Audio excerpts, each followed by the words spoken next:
ওম শান্তি। আজিৰ তাৰিখ 15 জুন 2025 বৰ্ষ। আজি ৰবিবাৰ। অব্যক্ত বাপদাদাৰ অব্যক্ত মুৰলী আৰু আজিৰ অব্যক্ত মুৰলীৰ ৰিভাইজ তাৰিখ হৈছে 2005 বৰ্ষৰ 30 নৱেম্বৰ। আৰু আজিৰ অব্যক্ত মুৰলীৰ সাৰ হৈছে সময়ৰ সমীপতা অনুসৰি নিজক সদৰ বন্ধনৰ পৰা মুক্ত কৰি সম্পন্ন আৰু সমান হোৱা। সময়ৰ সমীপতা অনুসৰি নিজক সদৰ বন্ধনৰ পৰা মুক্ত কৰি সম্পন্ন আৰু সমান হোৱা। আজি চাৰিওফালৰ সম্পূৰ্ণ সমান সন্তানসকলক চাই আছো হওক। সমান সন্তানসকলেহে পিতাৰ অন্তৰত সমাহিত হৈ আছে। সমান সন্তানসকলৰ বিশেষত্ব হ'ল তেওঁলোক সদায় নিৰ্বিঘ্ন, নিৰ্বিকল্প অৰ্থাৎ নেতিবাচক সংকল্প ৰহিত, নম্ৰ আৰু নিৰ্মল হ'ব। এনেকুৱা আত্মাসকল সদায় স্বতন্ত্ৰ হয়, কোনো প্ৰকাৰৰ সদৰ বন্ধনত বান্ধ খাই নাথাকে। গতিকে নিজে নিজক সোধা যে এনেকুৱা বেসদৰ স্বতন্ত্ৰ আত্মা হৈছোনে? সৰ্বপ্ৰথম স্বতন্ত্ৰতা হৈছে দেহবোধৰ পৰা স্বতন্ত্ৰ। যেতিয়াই বিচাৰে তেতিয়া দেহৰ আধাৰ লয়, যেতিয়াই বিচাৰে দেহৰ পৰা উদ্ধত গছি যায়। দেহৰ আকৰ্ষণত নাথাকে। পিতাই কৈছে যেতিয়াই বিচাৰে তেতিয়া দেহৰ আধাৰ লয়, যেতিয়াই বিচাৰে দেহৰ পৰা উদ্ধত গছি যায়। দেহৰ আকৰ্ষণত নাহে। দ্বিতীয় কথা, স্বতন্ত্ৰ আত্মা কোনো পুৰণা স্বভাৱ আৰু সংস্কাৰৰ বন্ধনত নাথাকিব। পুৰণা স্বভাৱ আৰু সংস্কাৰৰ পৰা মুক্ত হ'ব লাগে। কোনো দেহধাৰী আত্মাৰ সম্বন্ধ সম্পৰ্কৰ প্ৰতি আকৰ্ষিত নহ'ব। সম্বন্ধ সম্পৰ্কত আহিও অনাসক্ত আৰু স্নেহী হ'ব। সেয়েহে নিজক পৰীক্ষা কৰা, কোনোবাটো সৰু কৰ্মেন্দ্ৰিয়ই বন্ধনতটো নাবান্ধে। সেয়েহে নিজক পৰীক্ষা কৰা, কোনোবাটো সৰু কৰ্মেন্দ্ৰিয়ই বন্ধনটো নাবান্ধে। নিজৰ সমান স্মৃতিলৈ আনা মাষ্টাৰ সৰ্বশক্তিমান, ত্ৰিকালদৰ্শী, ত্ৰিনেত্ৰী, সদৰ্শন চক্ৰধাৰী সেই সমানৰ আধাৰত সৰ্বশক্তিমানৰ সন্তানক কোনোবাটো কৰ্মেন্দ্ৰিয়ই আকৰ্ষিত কৰিব পাৰে জানো? কিয়নো সময়ৰ সমীপতাক লক্ষ্য কৰি নিজক চোৱা ছেকেণ্ডত সকলো বন্ধনৰ পৰা মুক্ত হ'ব পাৰোনে? এনেকুৱা কোনো বন্ধনটো থাকি যোৱাটো নাই। কিয়নো অন্তিম কাকতত 1 নম্বৰ হোৱাৰ প্ৰত্যক্ষ প্ৰমাণ হ'ল ছেকেণ্ডত য'ত যেনেকৈ মন বুদ্ধি স্থিৰ কৰিব খোজা ত'ত ছেকেণ্ডত যাতে স্থিৰ হৈ যায়, অস্থিৰ যাতে নহয়। যেনেকৈ স্থূল শৰীৰৰ দ্বাৰা যলৈকে যাব খোজা যাব পাৰা নহয়, তেনেকৈ বুদ্ধিৰ দ্বাৰা যিটো স্থিতিত স্থিৰ হ'ব খোজা তাত স্থিৰ হ'ব পাৰানে? যেনেকৈ বিজ্ঞানে লাইট হাউচ, মাইট হাউচ তৈয়াৰ কৰিছে, ছেকেণ্ডত বুটাম সক্ৰিয় কৰিলে লাইট হাউচে চাৰিওফালে লাইট দিবলৈ ধৰে, মাইট দিবলৈ ধৰে। তেনেকৈ তোমালোকে স্মৃতিৰ সংকল্পৰ বুটাম সক্ৰিয় কৰি লাইট হাউচ, মাইট হাউচ হৈ আত্মাসকলক লাইট মাইট দিব পাৰানে? 1 ছেকেণ্ডত আদেশ দিয়া হ'ল যে অশৰীৰী হৈ যাবা নহয়, নে যুদ্ধ কৰিবলগীয়া হ'ব? বহুকালৰ এইটো অভ্যাসেহে অন্তত সহযোগী হ'ব। যদি বহুকালৰ অভ্যাস নাথাকে তেন্তে সেই সময়ত অশৰীৰিক হ'বলৈ পৰিশ্ৰম কৰিব লাগিব। সেয়েহে বাপদাদাই এইটোৱে ইংগিত দিয়ে যে গোটেই দিনটোত কৰ্ম কৰিও বাৰে বাৰে এইটো অভ্যাস কৰি থাকা। ইয়াৰ বাবে মনৰ নিয়ন্ত্ৰণ শক্তিৰ আৱশ্যকতা আছে। যদি মন নিয়ন্ত্ৰিত হৈ গ'ল তেতিয়া কোনো কৰ্মেন্দ্ৰিয়ই বশীভূত কৰিব নোৱাৰে। এতিয়া সকলো আত্মাক তোমালোকৰ দ্বাৰা শক্তিৰ বৰদানৰ প্ৰয়োজন। আত্মাসকলৰ তোমালোক মাষ্টাৰ সৰ্বশক্তিমান আত্মাসকলৰ প্ৰতি এইটোৱে শুভ ইচ্ছা আছে যে পৰিশ্ৰম অবিহনে বৰদানৰ দ্বাৰা, দৃষ্টিৰ দ্বাৰা, প্ৰকম্পনৰ দ্বাৰা আত্মাক মুক্ত কৰক। এতিয়া পৰিশ্ৰম কৰি সকলো ভাগৰি গৈছে। তোমালোক সকলোতো পৰিশ্ৰমৰ পৰা মুক্ত হৈ গলা নহয়, নে এতিয়াও পৰিশ্ৰম কৰিবলগীয়া হয়? শুনাইছিলো নহয়, পৰিশ্ৰমৰ পৰা মুক্ত হোৱাৰ সহজ সাধন হৈছে অন্তৰেৰে পিতাৰ অতি স্নেহী হৈ যোৱা। তোমালোক ব্ৰাহ্মণ আত্মাসকলে জন্মতেই প্ৰতিজ্ঞা কৰিছা, প্ৰতিজ্ঞা স্মৃতিত আছেনে? যিহেতু পিতাই আপোন কৰি ললে, ব্ৰাহ্মণ জীৱন দিলে, তেন্তে ব্ৰাহ্মণ জীৱনৰ তোমালোক সকলোৰে প্ৰতিজ্ঞা কি? একমাত্ৰ পিতা, দ্বিতীয় কোনো নাই। স্মৃতিত আছেনে প্ৰতিজ্ঞা? যদি স্মৃতিত আছে তেন্তে কান্ধ লৰোৱা, বাৰু হাত লৰাই আছা, দৃঢ়ভাৱে স্মৃতিত আছেনে? নে কেতিয়াবা কেতিয়াবা পাহৰি যোৱা? চোৱা, 63 জন্মটো পাহৰতো হলা। পিতাই কৈছে যে 63 জন্মটো পাহৰাটো হলা। এতিয়া এই এটা জন্ম স্মৃতি স্বৰূপ হৈছা। সেয়েহে পিতাই সন্তানসকলক সুধিছে, শৈশৱকালৰ প্ৰতিজ্ঞা স্মৃতিত আছেনে? কিমান সহজ কৰি দিছে। একমাত্ৰ পিতাই সংসাৰ, একমাত্ৰ পিতাৰ সৈতেই সৰ্বসম্বন্ধ, একমাত্ৰ পিতাৰ পৰাই সৰ্বপ্ৰাপ্তি। এজনেই পঢ়াওতাও হয় আৰু প্ৰতিপালন কৰাওতাও হয়। সকলোতে এজনেই, যদিও পৰিয়ালো আছে, ঈশ্বৰীয় পৰিয়াল, কিন্তু পৰিয়ালো এজন পিতাৰ, বেলেগ বেলেগ পিতাৰ পৰিয়াল নহয়, এটাই পৰিয়াল। পৰিয়ালতো ইজন সিজনৰ প্ৰতি আত্মিক স্নেহ আছে, স্নেহ নহয় আত্মিক স্নেহ। বাপ দাদাই জন্মতে কৰা প্ৰতিজ্ঞা সোঁৱৰাই আছে, আৰু কি প্ৰতিজ্ঞা কৰিলা? সকলোৱে বহুত উৎসাহ উদ্দীপনাৰে পিতাৰ সন্মুখত অন্তৰেৰে কলা, সকলো আপোনাৰ, তন মন ধন সকলো আপোনাৰ। গতিকে দি দিয়া বস্তু পিতাৰ সম্পদৰ ৰূপত পিতাই কাৰ্যত ব্যৱহাৰ কৰিবৰ বাবে দিছে। তোমালোকে পিতা দি দিলা নহয়, নে আকৌ অলপ অলপ লৈ লোৱা?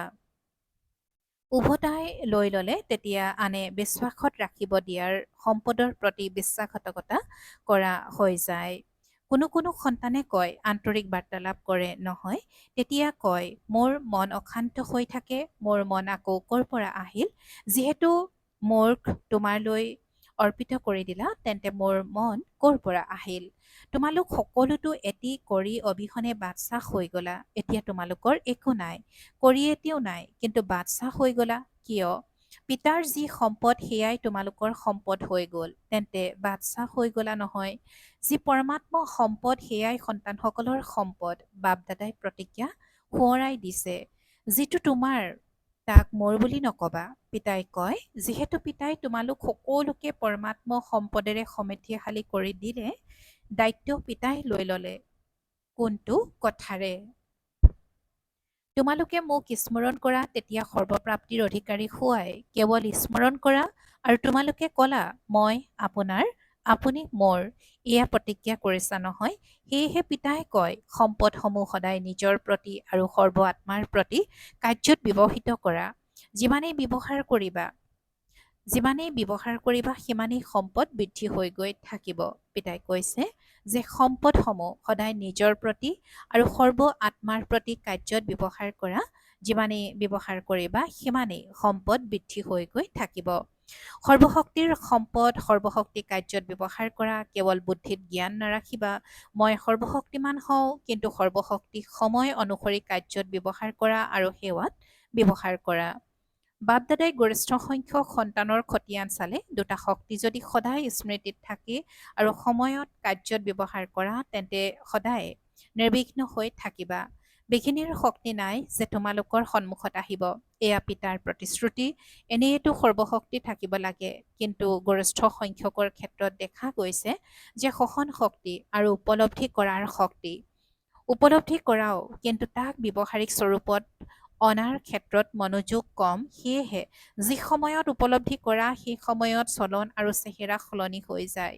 বৰ ভাল উৎসাহ উদ্দীপনাত থাকা হয়, উপলব্ধি কৰিলো, কিন্তু আকৌ তাৰ পাছত কি হৈ যায়?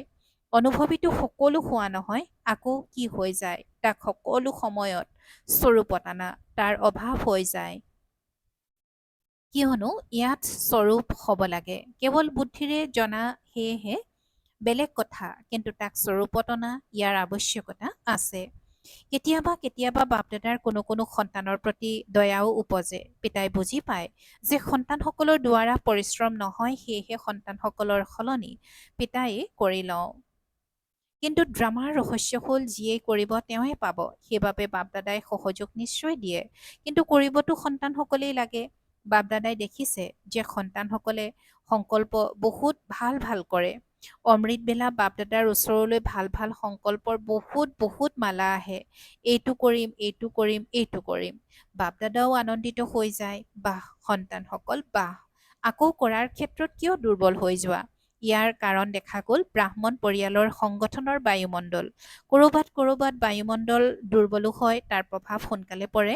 তেতিয়া তেওঁলোকৰ ভাষা কি হয় কওনে? ভাষা বহুত মিঠা হয়। ভাষা এনেকুৱা হয়, এয়াতো চলেই, এয়াতো হয়েই, এনেকুৱা সময়ত কি সংকল্প কৰিবা? এয়া হয়, এয়া চলে, এনেকুৱা কথাবোৰে অমনোযোগিতাত আনি দিয়ে। কিন্তু সেই সময়ত এই ভাষা পৰিৱৰ্তন কৰা, ভাবা যে পিতাৰ আদেশ কি, পিতাৰ পচন্দ কি, পিতাই কোনটো কথা পচন্দ কৰে, পিতাই এনেকৈ কৈছেনে, কৰিছেনে? যদি পিতা স্মৃতিলৈ আহি গ'ল তেন্তে অমনোযোগিতা সমাপ্ত হৈ যাব, উৎসাহ উদ্দীপনা আহি যাব। অমনোযোগিতাও অনেক প্ৰকাৰৰ আহে। তোমালোকে পৰস্পৰ ক্লাছ কৰিবা, তালিকা উলিয়াবা। এটা হ'ল সাধাৰণ অমনোযোগিতা আৰু আনটো হ'ল মাৰ্জিত অমনোযোগিতা। গতিকে অমনোযোগিতাই সংকল্পত দৃঢ়তা আনিবলৈ নিদিয়ে আৰু দৃঢ়তা হৈছে সফলতাৰ সাধন। সেয়েহে সংকল্পতেই থাকি যায়, কিন্তু স্বৰূপত নাহে। তেন্তে আজি কি শুনিলা? প্ৰতিজ্ঞা সোঁৱৰাই দিলো নহয়। প্ৰতিজ্ঞা ইমান ভাল ভাল কৰা, বাপ দাদাই প্ৰতিজ্ঞা শুনিয়ে আনন্দিত হৈ যায়, কিন্তু যিমান প্ৰতিজ্ঞা কৰা সিমান লাভ নোলোৱা। গতিকে বাপ দাদাই এইটোৱে বিচাৰে, সোধা নহয় পিতাই আমাৰ পৰা কি বিচাৰে। বাপ দাদাই এইটোৱে বিচাৰে যে সময়ৰ আগতে সকলো সদা প্ৰস্তুত হৈ যোৱা। সময় যাতে তোমালোকৰ মাষ্টাৰ নহয়, সময়ৰ মাষ্টাৰ হৈছে তোমালোক। সময়ৰ মাষ্টাৰ হৈছা তোমালোক। সেয়েহে বাপ দাদাই এইটোৱেই বিচাৰে যে সময়ৰ আগতে সম্পন্ন হৈ বিশ্বৰ মঞ্চত পিতাৰ লগতে তোমালোক সন্তান সকলো প্ৰত্যক্ষ হোৱা। বাৰু, যিহেতু নতুন সন্তান আহিছা, হাত দাঙা, দীঘলকৈ হাত দাঙা। বাৰু, বাপ দাদা নতুন নতুন সন্তানসকলক দেখি আনন্দিত হয় যে ভাগ্যৱান সন্তানসকল নিজৰ ভাগ্য ল'বৰ বাবে উপস্থিত হৈ গৈছে। সেয়েহে অভিনন্দন, অভিনন্দন। এতিয়া যিসকল নতুন সন্তান আহিছা তাৰ ভিতৰত চাম চমৎকাৰ কোনে কৰি দেখুৱায়। যদিও পাছত আহিছা কিন্তু আগত গৈ দেখুওৱা। বাপ দাদাৰ ওচৰলৈতো সকলো ফলাফল আহি যায়। বাৰু, ডবল বিদেশী ভাল কথা। ডবল বিদেশীয়ে নিজৰ আৰু সেৱাৰ প্ৰতি ভাল মনোযোগ দি আছে, কিন্তু কেৱল ইয়াত এটা মাত্ৰা লগাব লাগে, বিশেষভাৱে মনোযোগ দিব লাগে। উৎসাহ উদ্দীপনাৰে সাহসেৰে যি পৰিৱৰ্তনৰ সংকল্প লোৱা, কেৱল ইয়াৰ প্ৰতি বিশেষ মনোযোগ দি যোৱা। কৰিবই লাগিব, পৰিৱৰ্তন হ'বই লাগিব। পৰিৱৰ্তন হৈ বিশ্ব পৰিৱৰ্তন কৰিব লাগে। এই দৃঢ়তাৰ বিশেষ মনোযোগ বাৰে বাৰে দি থাকা। বাকী বাপ দাদা সুৰক্ষিত হৈ আছে, বৃদ্ধিও কৰি আছে আৰু সেৱা আৰু নিজৰ প্ৰতি মনোযোগো আছে, কিন্তু দুশ্চিন্তা পুৰা আঁতৰি যোৱা নাই। মনোযোগ আছে, মাজে মাজে অলপ দুশ্চিন্তাও আছে, সেয়া সমাপ্ত কৰিবই লাগিব। বাকী ভাল সাহস আছে। সাহসৰ বাবে অভিনন্দন সকলো যিসকল বহি আছা। সাহসৰ বাবে অভিনন্দন সকলো যিসকল বহি আছা পিতাৰ সৈতে। তোমালোকৰ সাহসৰ বাবে অভিনন্দন জনাই আছো। হাত চাপৰি বজোৱা। বাৰু, তোমালোকতো ইয়াত বহি আছা, কিন্তু বাপ দাদাই দূৰৈত বহি থকা বহুত সন্তানৰ স্নেহপূৰ্ণ স্মৃতি পাইছে আৰু বাপ দাদাই এটি এটি সন্তানক নয়নত সমাহিত কৰি বহুত বহুত অন্তৰৰ আশীৰ্বাদ দি আছে।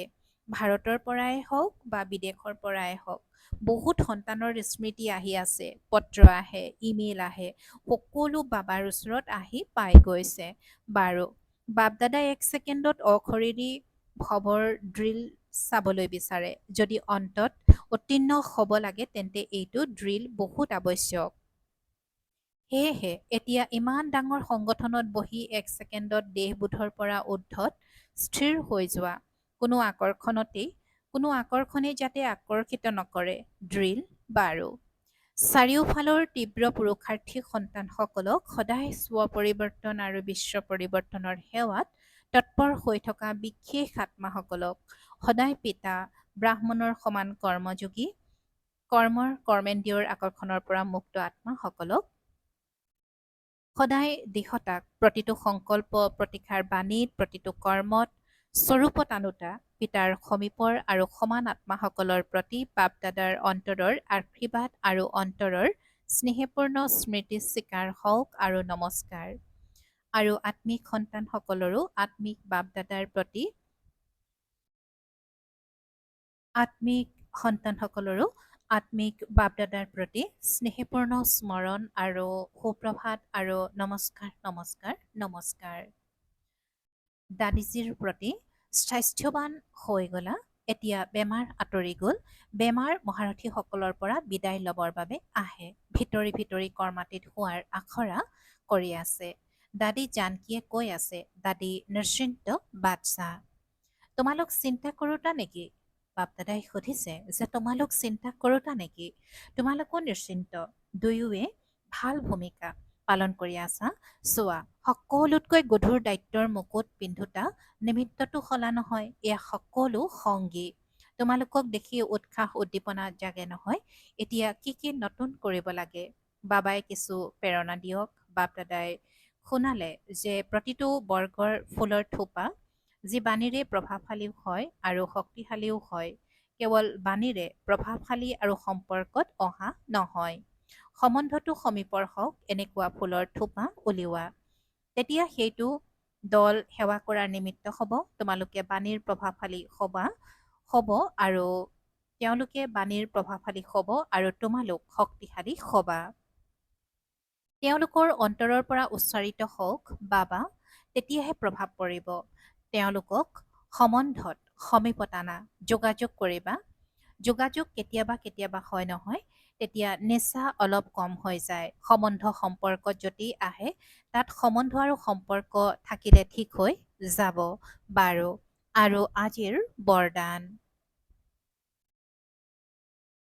সদায় শ্ৰেষ্ঠ আৰু নতুন প্ৰকাৰৰ সেৱাৰ দ্বাৰা বৃদ্ধি কৰোতা সহজ সেৱাধাৰী হোৱা।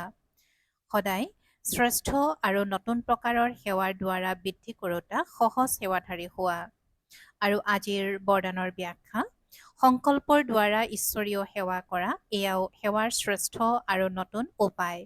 যেনেকৈ হীৰা মুকুতাৰ বেপাৰীয়ে সদায় ৰাতিপুৱা নিজৰ প্ৰতিটো ৰত্ন পৰীক্ষা কৰে যে পৰিষ্কাৰ হয়নে, চিকমিকনি ঠিকে আছেনে, ঠিক ঠাইত ৰখা আছেনে, তেনেকৈ নিতৌ অমৃতবেলা নিজৰ সম্পৰ্কত অহা আত্মাসকলক সংকল্পৰে দৃষ্টি দিয়া। যিমানেই তোমালোকে তেওঁলোকক সংকল্পৰে স্মৰণ কৰিবা, সিমানেই সেই সংকল্প তেওঁলোকৰ ওচৰত গৈ পাব। এনেকৈ সেৱাৰ নতুন পদ্ধতি ব্যৱহাৰ কৰি বৃদ্ধি কৰি যোৱা। তোমালোকৰ সহযোগৰ সূক্ষ্ম শক্তিয়ে আত্মাসকলক তোমালোকৰ প্ৰতি স্ৰোতঃ আকৰ্ষিত কৰিব। আৰু আজিৰ শ্লোগান। অজুহাত দেখুওৱা বন্ধ কৰা আৰু বেসদৰ বৈৰাগ্য বৃত্তি জাগ্ৰত কৰা। অজুহাত দেখুওৱা বন্ধ কৰা আৰু বেসদৰ বৈৰাগ্য বৃত্তি জাগ্ৰত কৰা। ওম শান্তি। আৰু আজিৰ অব্যক্ত সংকেত।